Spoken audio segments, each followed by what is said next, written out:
Hello everyone, my name is Akshay और शुरुआत करते हैं आज अपने अगले लेक्चर की एटॉमिक स्ट्रक्चर के अंदर। तो लास्ट लेक्चर तक हम काफ़ी कुछ चीज़ें बात कर चुके हैं, जैसे इलेक्ट्रॉन की डिस्कवरी, प्रोटॉन की डिस्कवरी, न्यूट्रॉन की डिस्कवरी, कुछ टर्मिनोलॉजी जो कि एटॉमिक स्ट्रक्चर के अंदर यूज़ होती है। उसके बाद हमने एटॉमिक मॉडल्स देखे। पहला देखा थॉमसन मॉडल, उसके बाद हमने देखा रदरफोर्ड मॉडल। ठीक है, दो मॉडल पढ़ने के बाद जो अपना थर्ड मॉडल जो आज मैं स्टार्ट करने वाला हूँ वो है अपना थर्ड मॉडल, जो कि है बोहर मॉडल, जो कि काफ़ी इम्पोर्टेंट है और एग्ज़ाम के पॉइंट ऑफ व्यू से काफ़ी ज़्यादा इम्पोर्टेंट चीज़ है। तो काफ़ी ध्यान से सुनोगे, यहाँ से तुम्हारी कैलकुलेशन पार्ट एटॉमिक स्ट्रक्चर का शुरू हो जाएगा। यहाँ पे कुछ फॉर्मूलेज हम डिराइव करेंगे, ऑफ कोर्स उनसे रिलेटेड क्वेश्चंस एग्ज़ाम के अंदर जनरली पूछे जाते हैं। ठीक है, तो ध्यान से चीज़ों को सुनोगे और ध्यान से हर एक चीज़ को समझते हुए जाओगे तो तुम्हें कभी भी इसके क्वेश्चन सॉल्व करने में प्रॉब्लम नहीं होगी। ठीक है, तो जैसा कि तुम लोग हेडिंग देख पा रहे होंगे, लिखा हुआ है Bohr's model for H and H like atoms. ठीक है, पहले मैं तुम्हें बोहर मॉडल के बारे में कुछ बता देता हूँ। बोहर का जो मॉडल है वो ओनली लगता है या तो हाइड्रोजन या हाइड्रोजन जैसे एटम्स के ऊपर। ठीक है, अब तुम्हें यहाँ पे कन्फ्यूज़न हो रहा होगा कि सर हाइड्रोजन तो समझ में आया कि चलो हाइड्रोजन के ऊपर लगता है, लेकिन हाइड्रोजन जैसे एटम्स का मतलब क्या है, तो उसके बारे में समझोगे। Hydrogen and hydrogen like atoms का मतलब ये है कि वो एटम्स या वो आयंस बोल सकते हो एक तरीके से, जिनके अंदर वन इलेक्ट्रॉन है। कितना इलेक्ट्रॉन है? वन इलेक्ट्रॉन, सिंगल इलेक्ट्रॉन है। उन्हीं के ऊपर कौन सा मॉडल लगता है? अपना बोहर मॉडल लगता है। जैसे कि हाइड्रोजन, तो हमें पता है कि हाइड्रोजन के अंदर कितने इलेक्ट्रॉन होते हैं? ओनली वन इलेक्ट्रॉन होते हैं।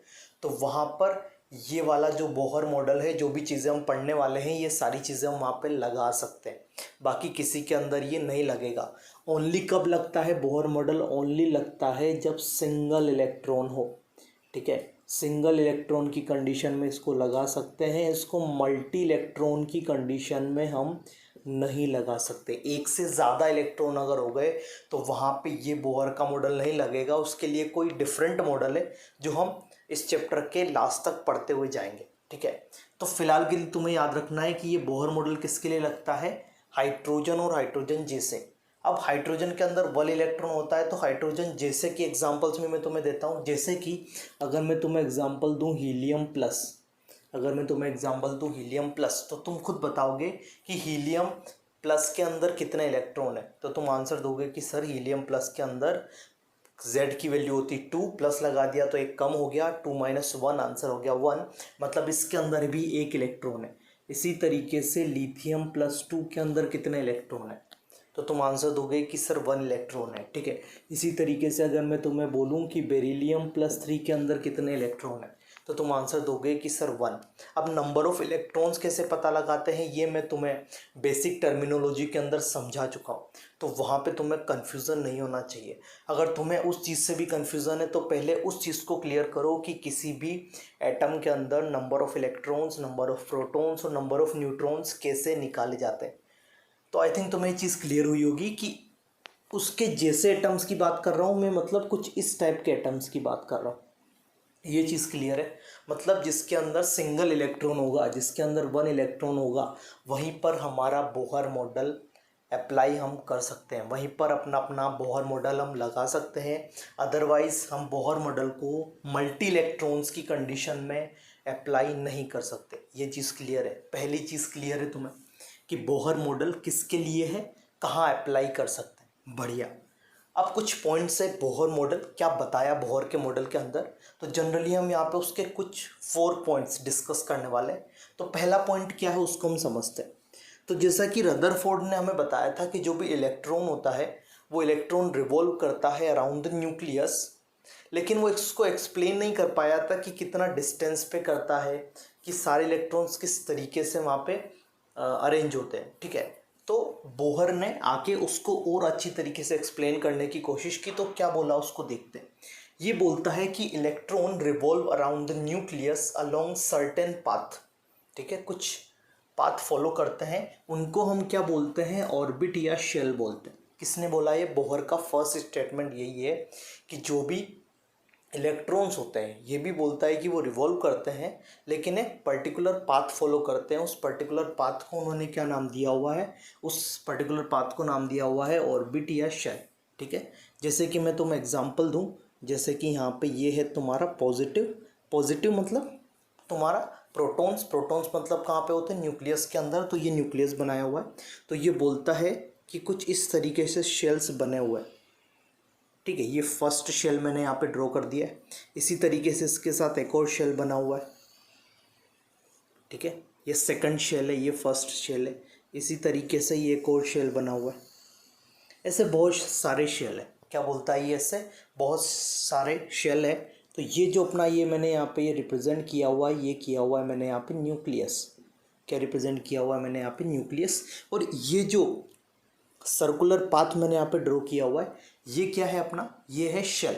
ठीक है, तो ये जो फर्स्ट जो न्यूक्लियस के सबसे पास वाला जो सर्कुलर पाथ तुम्हें दिख रहा है, ये तुम्हारा है n=1। n बताएगा तुम्हें शेल नंबर को। ठीक है, l बताएगा तुम्हें, n क्या बताएगा, शेल नंबर को बताएगा कि कौन से शेल नंबर की। तो जो न्यूक्लियस के पास है हम वहाँ से काउंटिंग करते हैं। तो ये फर्स्ट है, इसके बाद ये वाला सेकंड है, और इसके बाद ये वाला थर्ड है। ठीक है, तो first shell, second shell, third shell. ठीक है, इसी के साथ इनको एक और कुछ तरीके से भी नोट किया जाता है, जैसे कि जो न्यूक्लियस के पास होता है उसको के शेल बोला जाता है, फिर इसके बाद एल बोला जाता है, फिर उसके बाद एम बोला जाता है। ठीक है, ये नोटेशन भी कहीं पे यूज़ किया जाता है, तो तुम्हें दोनों याद रखने। तो मैं लिख देता हूँ कि जो भी अपना फर्स्ट ऑर्बिट है, फर्स्ट ऑर्बिट मतलब एन की वैल्यू क्या है वहाँ पर 1 है। फर्स्ट ऑर्बिट है, ऑर्बिट लिख दो या शेल लिख दो। उसको कैसे रिप्रेजेंट करेंगे हम, केल से, के से। फिर अपना सेकंड अगर ऑर्बिट है तो उसको रिप्रेजेंट करेंगे हम एल से। अगर हमारा थर्ड ऑर्बिट है तो उसको हम रिप्रेजेंट करेंगे एम से। और अगर हमारा फोर्थ ऑर्बिट है तो उसको हम कैसे रिप्रेजेंट करेंगे, एन से। तो मैं बस ये चार ही याद रखना। ठीक है, के एल एम एन, चार टाइप के शेल होते हैं। पहले शेल को के बोला जाता है, सेकंड शेल को एल, थर्ड शेल को एम, और फोर्थ शेल को एन बोला जाता है। ये तुम्हें सिंपल याद रखना है। ये डायग्राम से भी याद रख सकते हो। न्यूक्लियस, उसके पास वाला n=1, n=1 को के, n=2 को एल, और n=3 को एम बोला जाता है। ये चीज़ें क्लियर है तुम्हें यहाँ तक?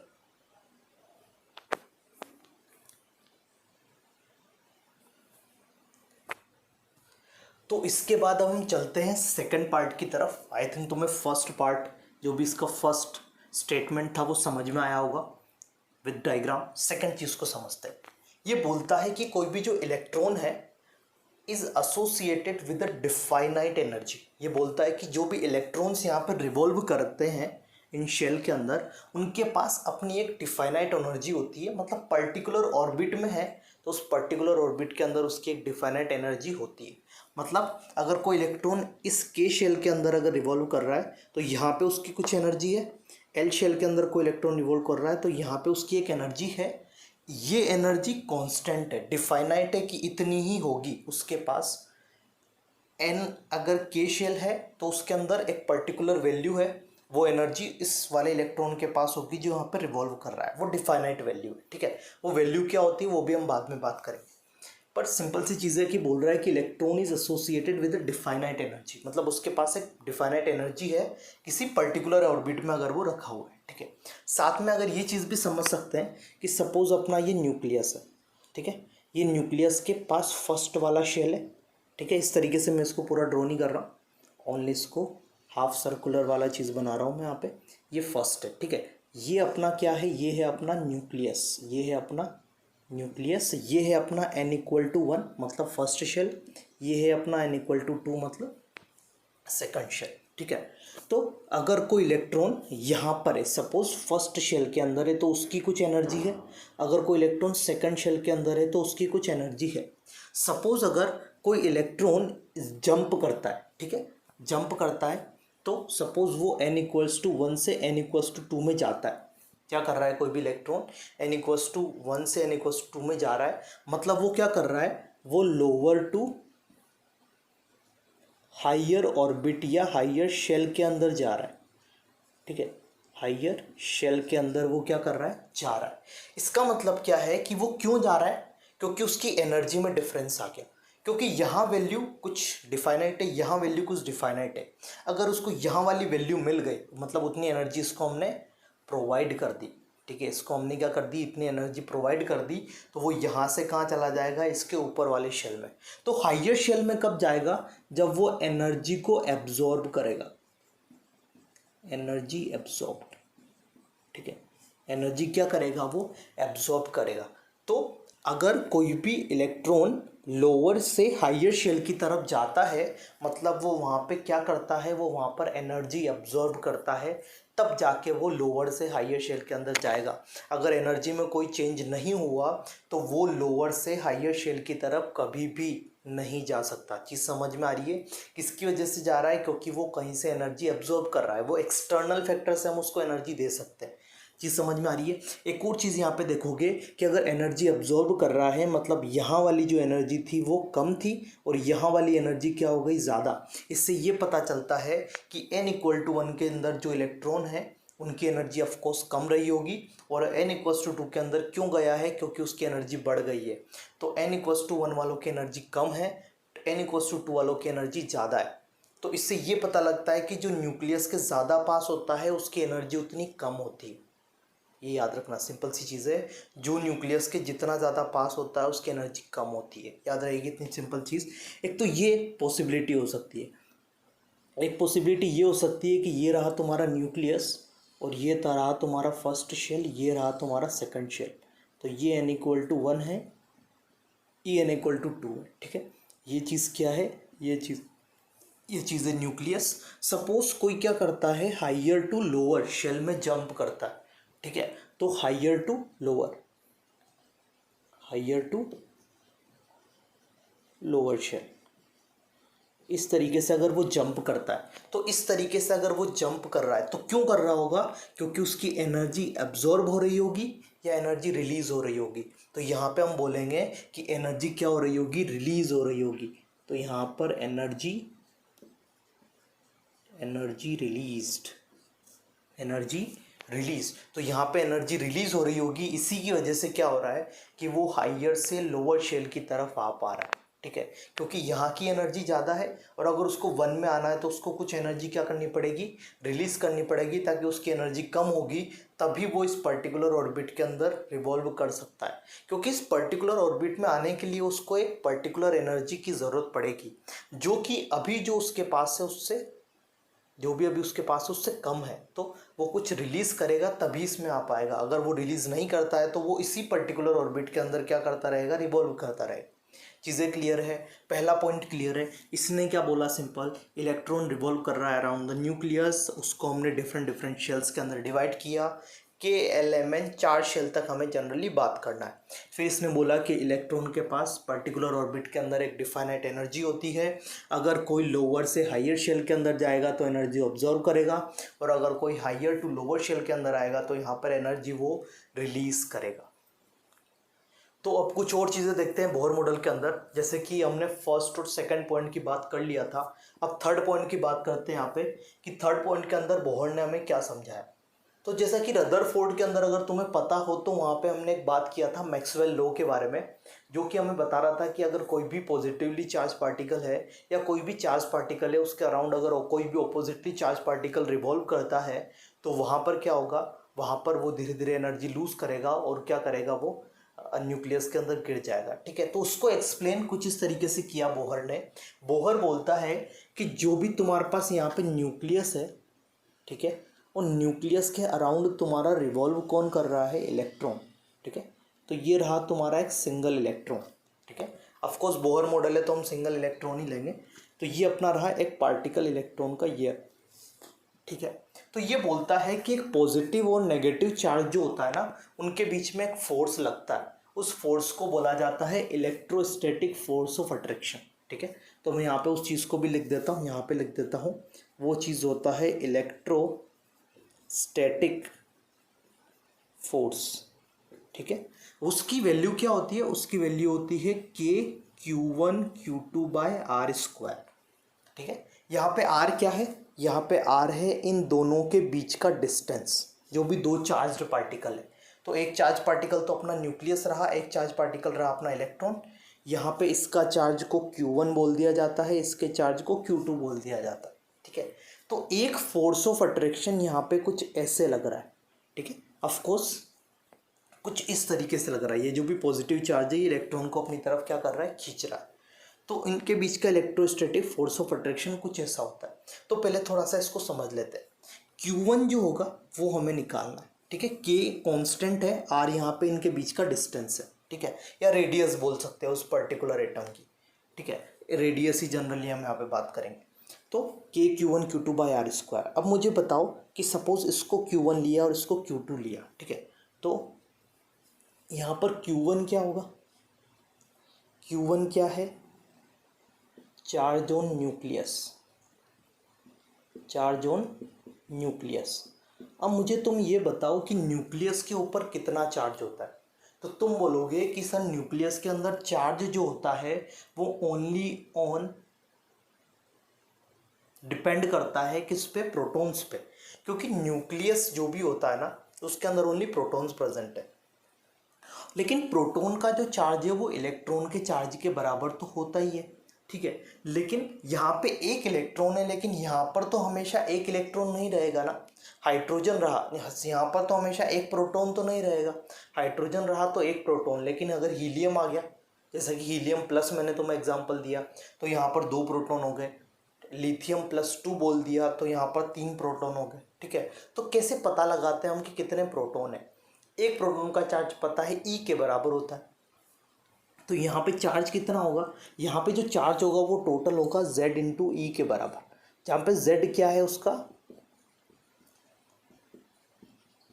एटॉमिक नंबर है, जो कि हम पहले से जानते हैं।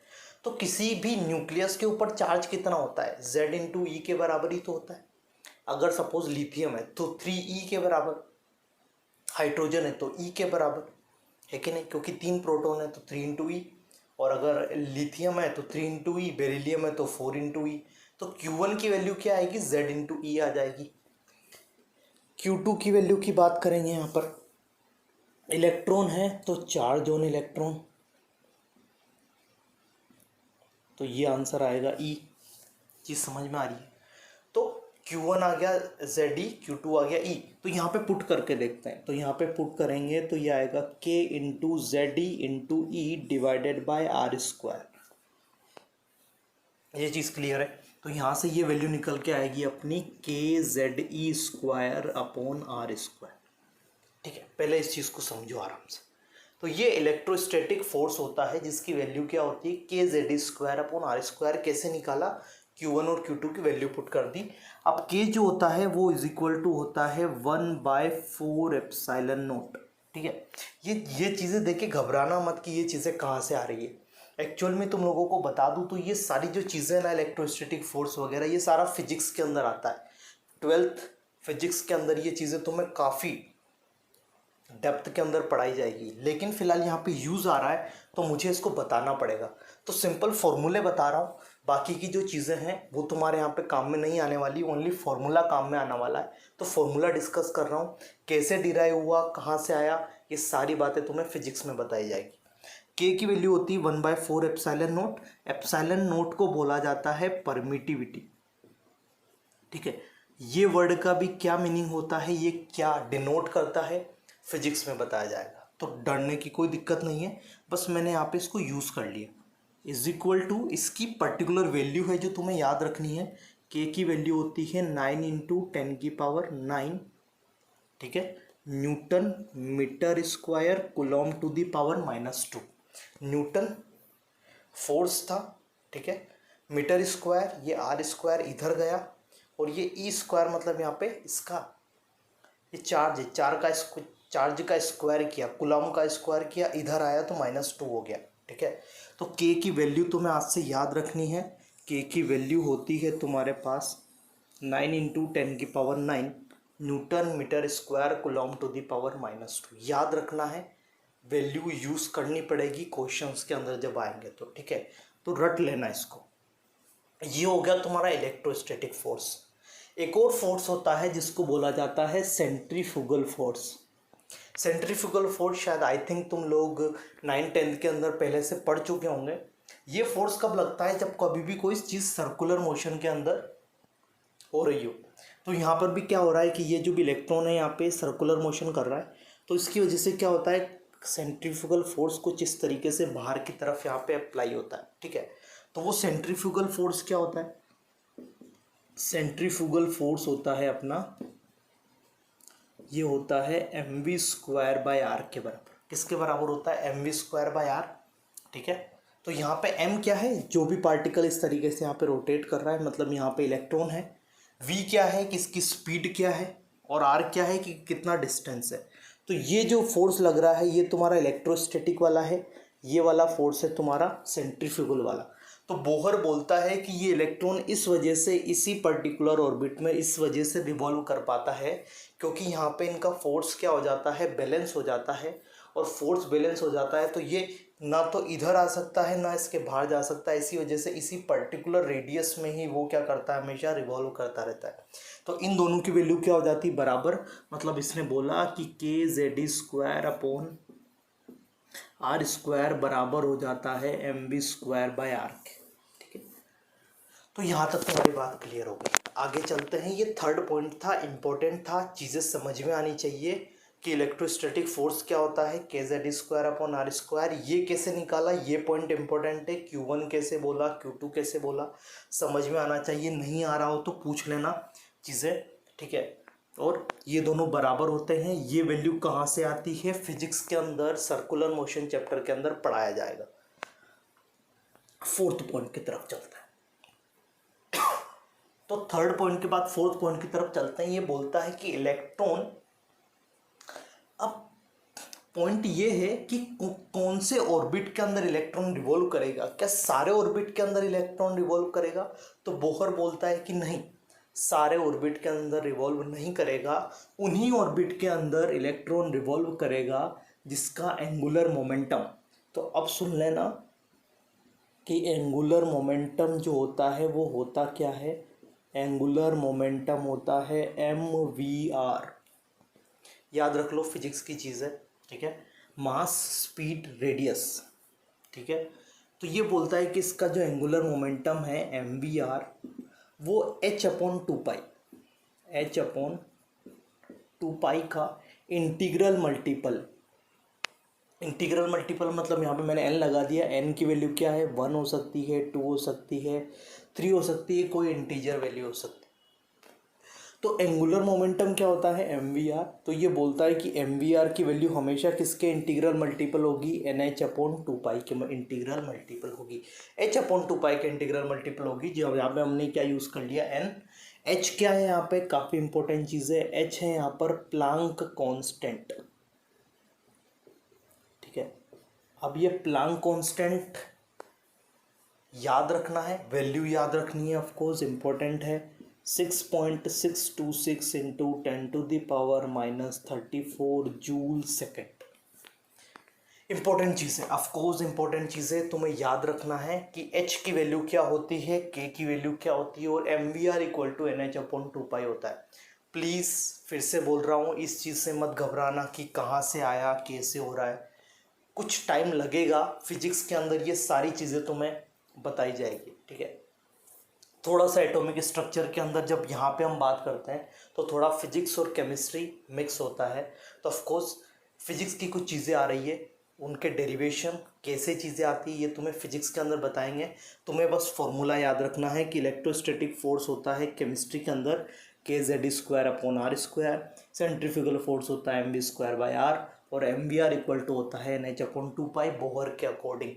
ये कुछ 4 पॉइंट थे जो मैंने तुम लोगों के साथ डिस्कस किए। यही बोहर के सबसे इम्पोर्टेंट पॉइंट है, और इन्हीं पॉइंट से अपना बोहर मॉडल हमने एक्सप्लेन किया है। ठीक है, अब हम बात करने वाले हैं कैलकुलेशन के रिगार्डिंग। तो यहाँ पे कैलकुलेशन वाला पार्ट काफ़ी ज़्यादा इम्पोर्टेंट है, तो उसको तुम लोग आराम से देखते हुए जाओगे तो तुम्हें कैलकुलेशन आराम से यहाँ पे समझ में आ जाएगी। ठीक है, तो ये थर्ड और फोर्थ पॉइंट डिस्कस करने के बाद अब एक छोटा सा डेरिवेशन करते हैं।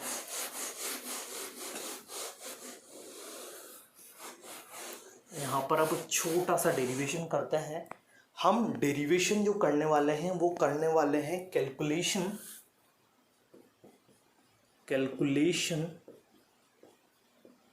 of velocity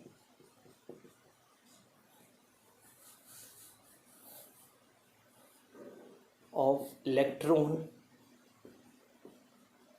and radius।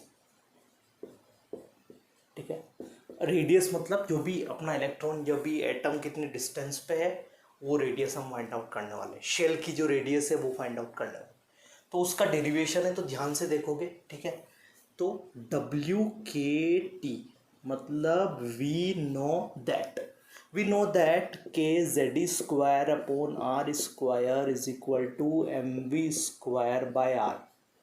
इसको इक्वेशन नंबर 1 दे दिया, जो कि बोहर ने हमें बताया, याद रखना है।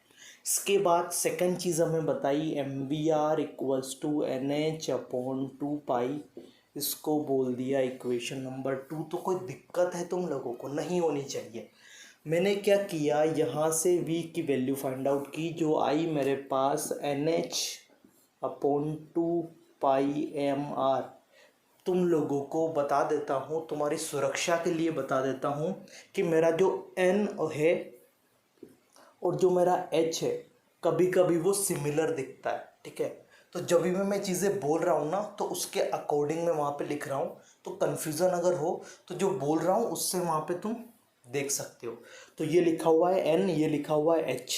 ठीक है, बढ़िया। ये एन एच अपॉन 2 पाई m r, मैंने क्या किया, इसका स्क्वायर कर दिया, दोनों तरफ स्क्वायर कर दिया। तो ये हो गया V square is equals to N square H square upon 4 pi square M square R square. Check करो एक बार, ये वी स्क्वायर की वैल्यू आई।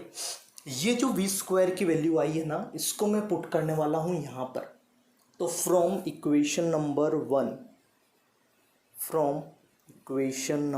1 चेक करोगे, इक्वेशन नंबर 1 क्या है, K Z square upon R square is equal to M. अब v की जगह पुट कर रहा हूँ ये वैल्यू, जो कि है N square H square divided by 4 pi square M square R square. चीज़ क्लियर है। M V square by R जो है, ये हो गया 1/r। ठीक है, वी स्क्वायर की जगह ये वैल्यू पुट की थी, ये 1/r बच गया था, वो यहाँ लिख दिया। ठीक है, चेक करोगे तो कुछ कैंसिल आउट हो जाएगा, आर स्क्वायर से आर स्क्वायर कैंसिल आउट हो गया, एक एम से एक एम कैंसिल आउट हो गया। चीज़ क्लियर है। आर की वैल्यू क्या आएगी यहाँ से, ये आर इधर जाएगा, के जेड स्क्वायर नीचे आएगा, तो आर इज इक्वल्स टू आएगा एन स्क्वायर एच स्क्वायर, यहाँ से होगा अपना N square H square upon 4 pi square M into K Z square. Check करो सही है क्या, क्या किया, बहुत सिंपल सी कैलकुलेशन। ठीक है, अब हमें कुछ नहीं करना है, यहाँ पे जो भी वैल्यूज़ है ना, उसको यहाँ पे हम पुट कर देंगे। किस किस की वैल्यू हमें पता है, अब देखते हैं।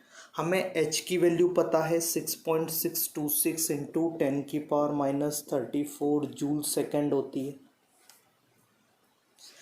हमें ये पाई की वैल्यू पता है, पाई की वैल्यू पता है 3.14 होती है। हमें m पता है, मतलब इलेक्ट्रॉन का मास पता है, जो कि होता है 9.1 इंटू 10⁻31 kg। हमें k की वैल्यू पता है, जो होती है 9 into 10⁹ newton metre square coulomb to the power -2। हमें e की वैल्यू पता है, जो होती है 1.6 इंटू 10⁻19 कूलॉम। सब की वैल्यू पता है ना, 4 की वैल्यू हमें पहले से पता है ही। ठीक है, अब किस किस की वैल्यू हमें नहीं मिली, तो इसकी मिल गई एच स्क्वायर की, 4 की वैल्यू पता है, पाई का मिल गया, एम का मिल गया, के का मिल गया, ई का मिल गया। ये एन स्क्वायर और जेड हमें नहीं पता। ठीक है, बाकी सब की वैल्यू मिल गई। तो मैंने क्या किया, इन सारी वैल्यूज़ को इसके अंदर पुट कर दिया। ये जो भी वैल्यूज़ लिखी है, ये वैल्यूज़ को पुट करने पे मेरे पास जो आर निकल के आया, वो निकल के आया 0.529 इंटू 10⁻⁻10 वैल्यू पुट करने के बाद बता रहा हूँ, तुम्हारे अगर दिलों से इच्छा है, काफ़ी दिनों से इच्छा चल रही थी कहीं कहीं पे वैल्यू पुट करने की, तो यहाँ वैल्यू पुट कर सकते हो, यही आंसर आएगा। ठीक है, मैं सीधा बता रहा हूँ। यहाँ आ रहा है 0.529 इंटू 10⁻⁻10 और ये बच गया ऊपर n स्क्वायर, तो इसको ऊपर लिख दिया n स्क्वायर, नीचे बच गया था z, तो बच गया z। और ऑफकोर्स ये किस में आएगा, मीटर में, चीज़ याद रहेगी। अब 10⁻⁻10 मीटर को हम कुछ, ये मीटर लिखा हुआ है, ठीक है, ये मीटर लिखा हुआ है, तो अगर तुम लोगों को पता हो तो मैंने एक चीज़ बताई हुई है कि 1 एंगस्ट्रॉन होता है 10⁻⁻10 मीटर। प्रीफिक्सेस पढ़ाए थे तब ये चीज़ बताई थी, याद रख सकते हो तो रखना। तो यहाँ से r की वैल्यू आ जाएगी तुम्हारे पास 0.529 n स्क्वायर बाई जेड, और 10⁻⁻10 इंटू मीटर हो गया तुम्हारे पास एंगस्ट्रॉम। क्या हो गया तुम्हारे पास, एंगस्ट्रॉम। तो ये हो गया तुम्हारे पास r की वैल्यू, जो कि है 0.529 n square by Z angstrom. याद रखना है, इम्पोर्टेंट चीज़ है, भूलना नहीं है कि कैसे रेडियस निकाला, ये चीज़ समझ में आई, रेडियस कैसे फाइंड आउट किया हम लोगों ने, बहुत बढ़िया। एक और चीज़, ये ऑफकोर्स एक कांस्टेंट वैल्यू है जो हमेशा आएगी, तो यहाँ से हम कुछ लिख देते हैं, इसको लिख देते हैं r proportional to n square by Z. ठीक है, मतलब ये तो कांस्टेंट है ना, तो इस कांस्टेंट की जगह हमने क्या लगा दिया, प्रोपोर्शनलिटी साइन, और इसको लिख दिया r proportional to n square by Z, तो हमें r वहाँ से फाइंड आउट हो जाएगा। ठीक है, तो r का ये जो भी फॉर्मूला मैंने बताया है ये वेरी वेरी इंपॉर्टेंट है, याद रखना है, रट लेना है कि 0.529 n square by Z angstrom metre, 10⁻⁻10 metre को एंगस्ट्रॉम पुट किया है, ऐसे कहाँ किया है, बेसिक कॉन्सेप्ट्स क्लियर होने चाहिए, तो अपने आप समझ में आएगा। ये चीज़ क्लियर है, आर की वैल्यू क्या निकल के आ रही है, बढ़िया, आगे चलते हैं, याद रखना है फॉर्मूला। अब ये जो भी आर की वैल्यू हमने यहाँ पे फाइंड आउट किया था, मैं यहाँ पे साइड में लिख देता हूँ 0.529 n square by Z angstrom. इस वैल्यू को मैं कहाँ पुट करूँगा, यहाँ पर। m की वैल्यू मुझे पता है, हाँ कि ना, h की वैल्यू मुझे पता है, 2 की वैल्यू पता है, पाई की वैल्यू पता है, सही चीज़ है। तो यहाँ पे जब मैंने इसकी वैल्यू को क्या किया, पुट किया, तो मुझे किसकी वैल्यू मिल जाएगी यहाँ से, v की। तो after putting value of r in equation number 2, तो यहाँ से मुझे v जो मिलेगा, मैं सीधा लिख रहा हूँ, v मिलेगा मुझे 2.18 इंटू 10⁸8। ठीक है, हाँ, एक और चीज़ क्लियर करनी है, बढ़िया, कि यहाँ पे ये जो r है ना तुम्हारा, इस r के साथ क्या लगा हुआ है, n स्क्वायर बाई जेड। ठीक है, तो मैं यहाँ पर n स्क्वायर बाई जेड लिख रहा हूँ, एक n से एक n कैंसिल हुआ, तो जो v बनेगा वो कैसा जाएगा, z ऊपर और n नीचे, तो यहाँ पे हो जाएगा z बाई n।